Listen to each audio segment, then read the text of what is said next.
Hello. Happy World Sexual Health Day, everyone, and welcome to our live stream where we will be discussing the report that we released today called The State of Dating, How Gen Z is Redefining Sexuality and Relationships. This report represents a really fruitful collaboration between Field, the dating app for the curious, and Dr. Justin Lehmiller of the Kinsey Institute. You can find the full report on the Field website. My name is Sy Dusk, and I'm a product data analyst at Field.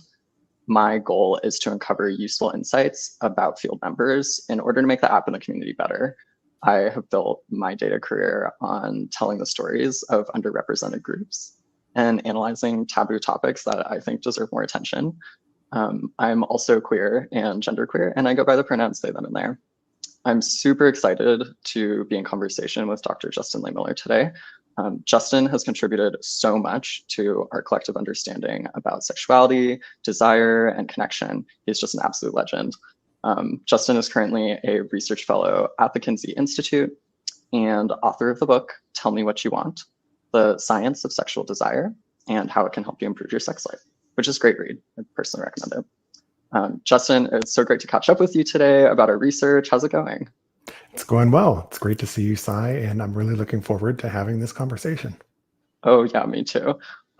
So in this report, we surveyed over 3,000 field members on their identities, their relationship structures, and their desires to produce some really interesting and unexpected findings.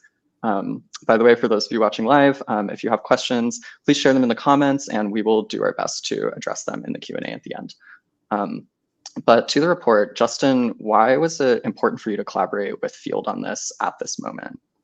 Well, I think Field is a fascinating place for a sex researcher to go to learn about human sexuality. I mean, Field as a dating app for the curious is really kind of a testing ground for people who are at the forefront of sexual exploration. So I think it's a place where we can learn about what people are doing right now and maybe get some insights into where sexuality and relationships are headed in the future.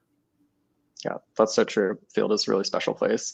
One of those key findings that we have in this report is that Gen Z field members are twice as likely to be interested in monogamy as the oldest generations, which is really fascinating because Gen Z is the most diverse generation in terms of their gender and sexual identities. So why the interest in monogamy, which is more traditional relationship structure?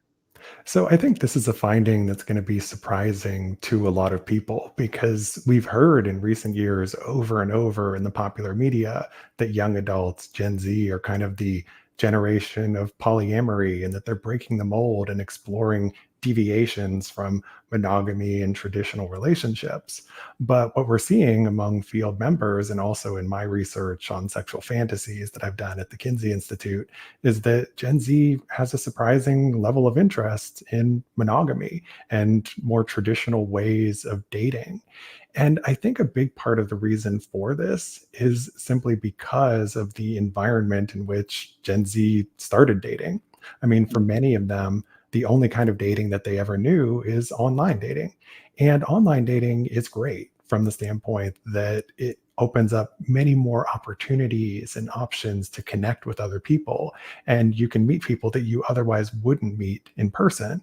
But online dating also poses some challenges because when you're communicating only over text, we know that it's harder for people to infer other people's intentions and motivations when it's only a text-based thing, right? Because you don't have all of the other cues that you can look to. So there's more uncertainty and ambiguity in these text-based conversations.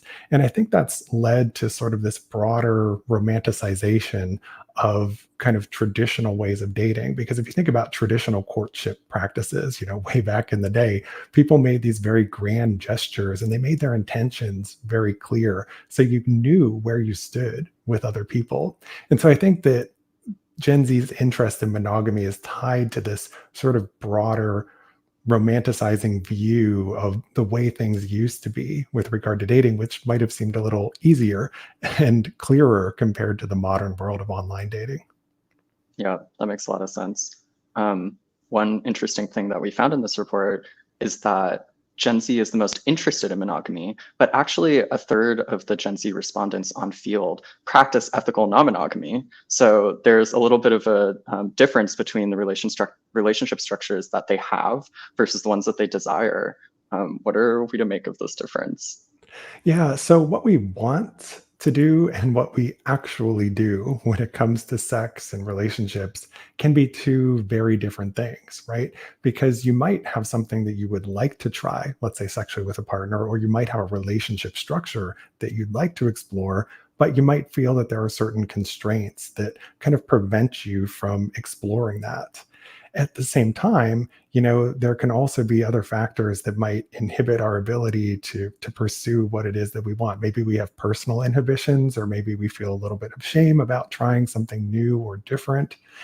So there can be a lot of different things going on, that might just kind of create this discrepancy between kind of the fantasy or desire of what we would like things to be and then how things actually are. Reality and fantasy are often two very different things, as I found in the course of my work.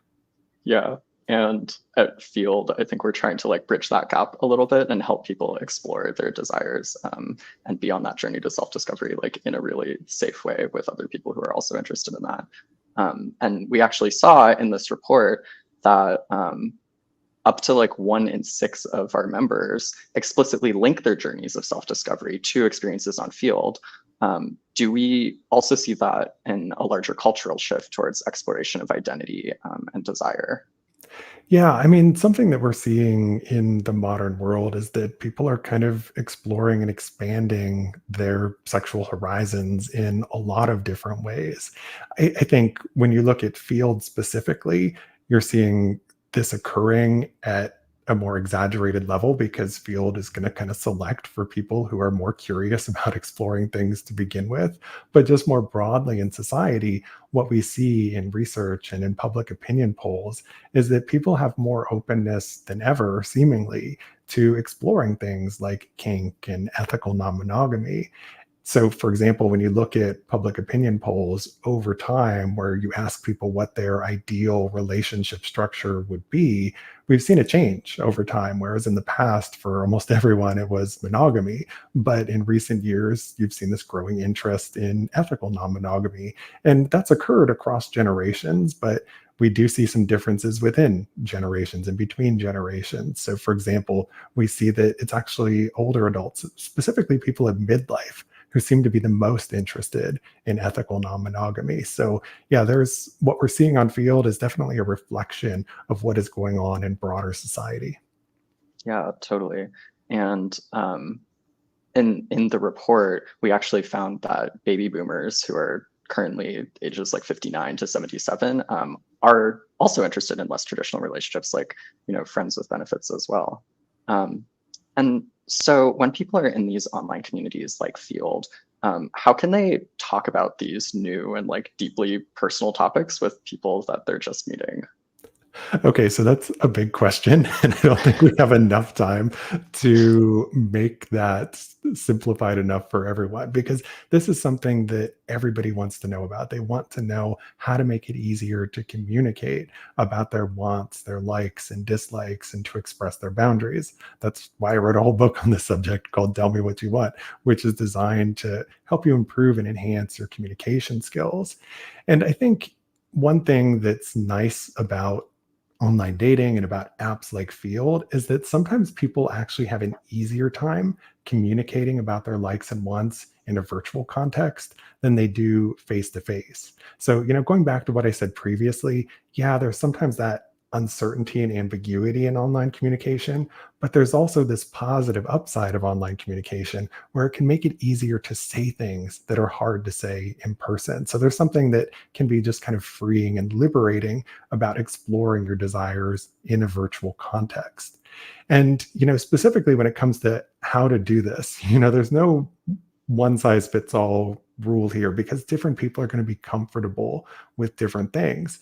But it can be as simple as just a couple of words. A short phrase like, "What are you into?" is a very easy way of just sort of proposing, "Hey, I'm open to learning about your wants and likes and desires. Tell me a little bit about it." And so it doesn't have to be this big, elaborate thing. And I think that's where sometimes we run astray and like stress and anxiety get the best of us is because we're thinking about the right way to phrase this, but there is no right way, and keeping it simple can actually just be the easiest route oftentimes.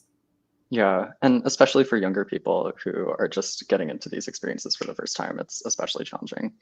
And Um, something, just to add a little bit to that, something else you can also do to make it a little easier is you can identify your kinks and interests in your profile, right? Because then that can help to create a selection effect where the people who come to you, who message you, already know and have some idea of what you're into. So that's also one of the nice things about Field is that you can indicate what your specific interests are. And that way you don't have to necessarily have that conversation right away because people already have a pretty good idea that they're going to be on the same page sexually. yeah, it's a pretty special thing about Field. And so there is something that we gain by being open, even if it's scary, like as individuals and as communities. Can you maybe elaborate on like what we get from being open and transparent about our own journeys of self-discovery? So there's a couple things that we get from that. One is that it can help us to gain a better understanding of ourselves and allow us to lead a more authentic life. We know that for a lot of people historically who have had kinks or fetishes or other non-mainstream sexual interests, they've often tended to keep that information secret from other people. And I've seen this happen in the research where people in long-term monogamous relationships sometimes didn't reveal their kinks or interests to their partner until decades into the relationship, and then it becomes this whole other thing, right?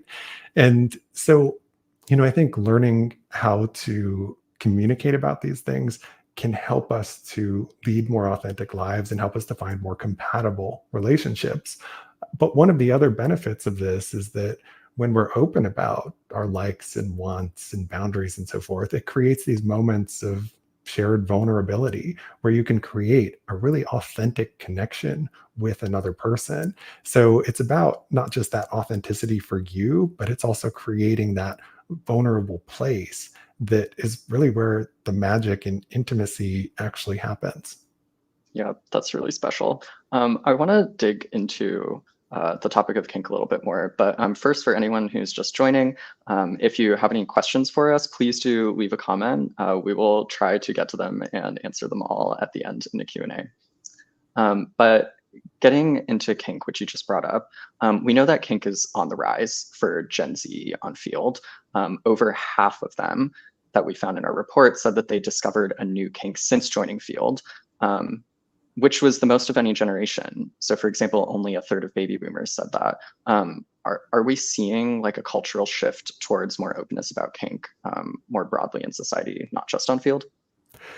Absolutely. And, when I did research on sexual fantasies for my book, Tell Me What You Want, I surveyed thousands of Americans. And since then, I've studied the sexual fantasies of more than 10,000 people all around the world.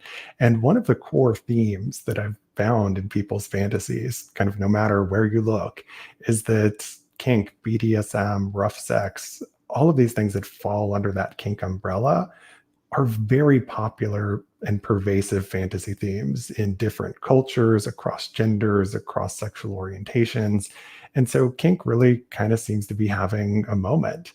It is more popular in some places than others. So, for example, I do find some regional differences where, for example, in Western European cultures, there's a higher prevalence of kink fantasies than there are in some other parts of the world, which is, I think, why it's important to do cross-cultural work on fantasies and desires and sexual behaviors, because there is some variation and variability there.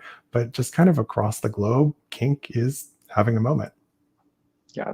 And one of the cool things about this report that we just put out today is it represents field members from over 70 countries around the world, which is really cool. So we've talked a lot about the generational differences, but how much do you think what we're seeing about kink and non-monogamy is about generational differences? And how much of it is just about being in a different stage of life as a young person versus an older person?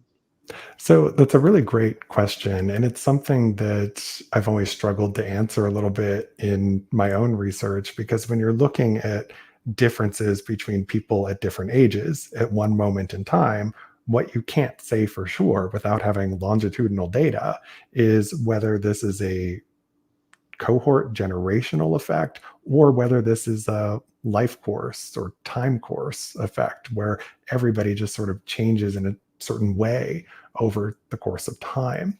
So I think the answer is that it's probably a little bit of both. So, for example, when we look at sexual fantasies about non monogamy, what we see is that interest increases up through about like the ages of 40 and 50 or so. That's where it kind of reaches its peak. And then it decreases a little bit after that, but it doesn't go back down to where it was for younger adults. And I think that can partly be explained by the fact that most people who are kind of at that midlife stage, most of them have been in long-term monogamous relationships. And there might be this want or desire to try something new and different, to have sexual variety, because maybe they've fallen into ruts and routines with their partner. And so I think, it makes sense that you're going to see this shift over time for people when most people have been in that monogamous context. And we know from the Coolidge effect, right? It's this idea that we tend to become habituated or tend to lose arousal to the same sexual stimulus over time. We need novelty to kind of keep us engaged and going. And so it makes sense that there's a midlife peak, not just an interest in non-monogamy, but an interest in just novelty and newness in general. But there are also unique generational effects. Like, just think about young adults today who grew up in a time where kink went mainstream. If you look at the 2010s, right? That was the decade when kink really went mainstream. The three best-selling books of that decade were the 50 Shades of Grey trilogy, and they sold more than 30 million copies combined. And the movies grossed over $1 billion at the box office. And so since then, we've seen these kink portrayals in music and advertising and all over in the media. Terms like kink shaming have become part of our vernacular. Kink has become an identity unto itself. Sadomasochism was formerly declassified as a mental illness in the DSM. Like, so many things happened in that decade that just sort of normalized and let kink go mainstream. And I think that's part of the reason why Gen Z is so open to it. It's because they don't have all of the baggage that older generations did and carried around with them around kinks when they were that age. Yeah. Wow. And in addition to like the practice of kink that we're seeing, it's also taking up more space in people's fantasies as well. We saw in our report that Gen Z is also more likely to fantasize about kink as well. So do you see this as maybe like contradicting the idea of the Coolidge effect, that young people are like so interested in fantasizing about kink compared to the older generations that we surveyed? So I think our fantasies and desires serve different functions for us at different stages of life. And so that's Mm. another part of the story when we're looking at and trying to understand some of these generational differences. And if we talk about Gen Z specifically, they are the most stressed and anxious generation of any generation that's out there. We see this in my own data, we see this in national surveys, other studies.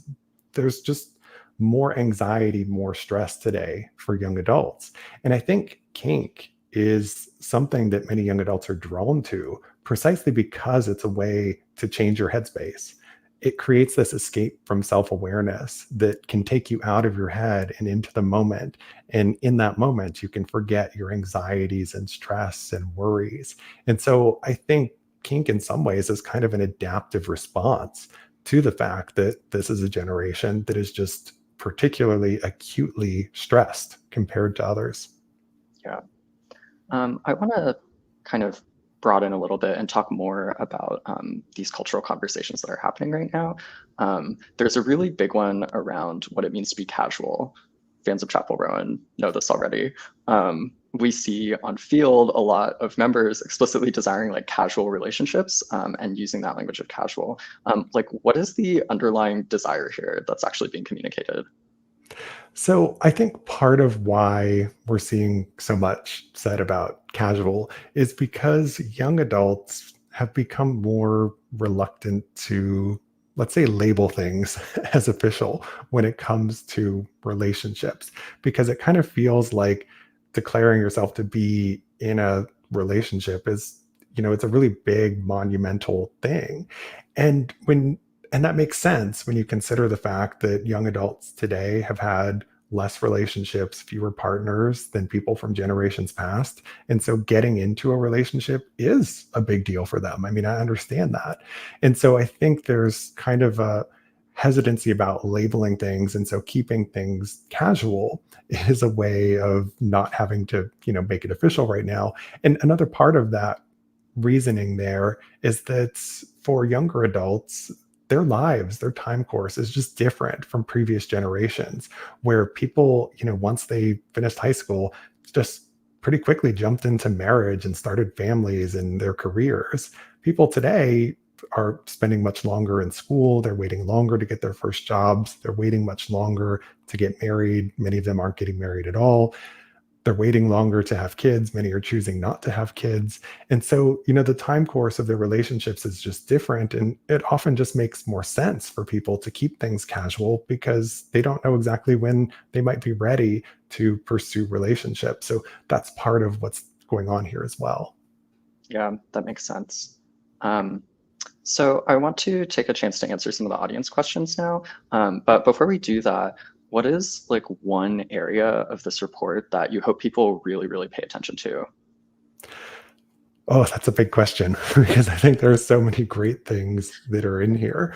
I mean, I think the fact that people from different generations want different things when it comes to sex and relationships is an important point because it really tells us how relationships are constantly evolving and changing. And a big question I often get asked is, what does this mean for the future and where are things going to go? And are we just going to continue to become kinkier? And will people gravitate more toward monogamy in the next generation when they come of age? And I think those are very difficult questions to answer because I think when we look at reports like this, we need to consider them as a snapshot in time, not necessarily telling us exactly what's going to happen in the future, because as the world around us changes, what we need from sex and relationships and intimacy is going to change along with that. And so sometimes it can be hard to make predictions about where things will go. But I think this report is very valuable for giving us this snapshot in time right now of how people are navigating their relationships and just showcasing how much diversity there is and how much openness there is to exploring new and different things. Yeah, truly, it's a beautiful phenomenon, beautiful time.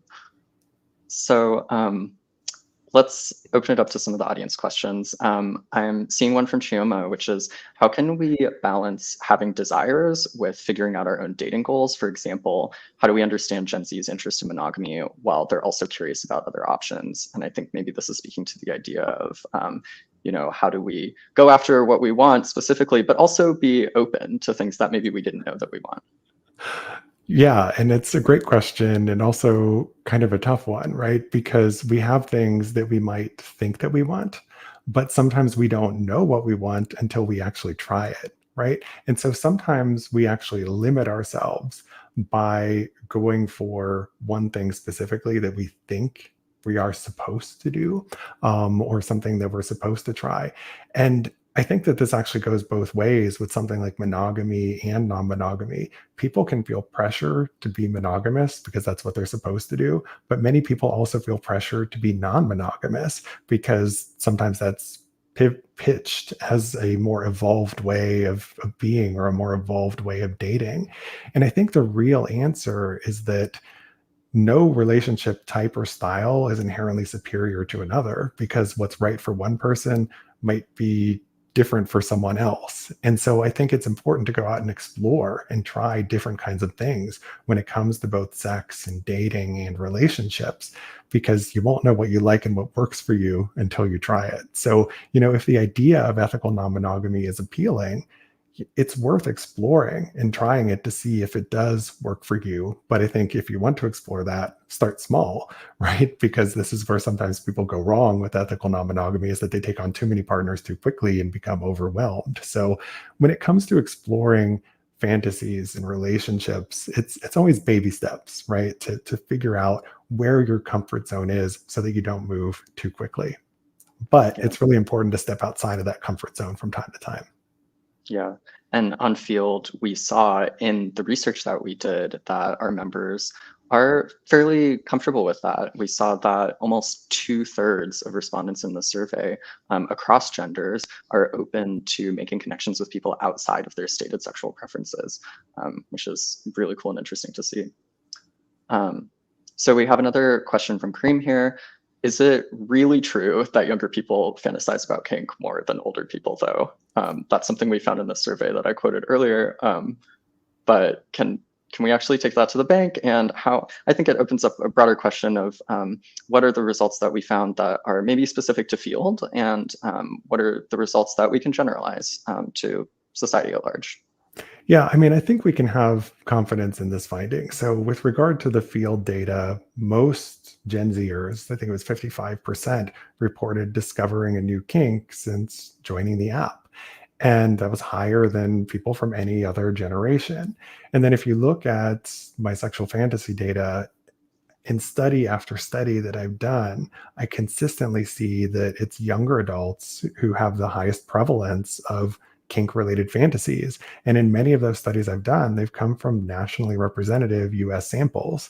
So, these are representative data. And that gives us even more confidence that, there is something to this. And it's not just the fantasy, it's also the behavior. We're seeing this in other studies as well, where there is a higher proportion of young adults who are engaging in kink, BDSM, and rough sex. So yeah, there's definitely something to this, because we've got sources from so many different places that are triangulating and leading us to the same conclusion. Yeah.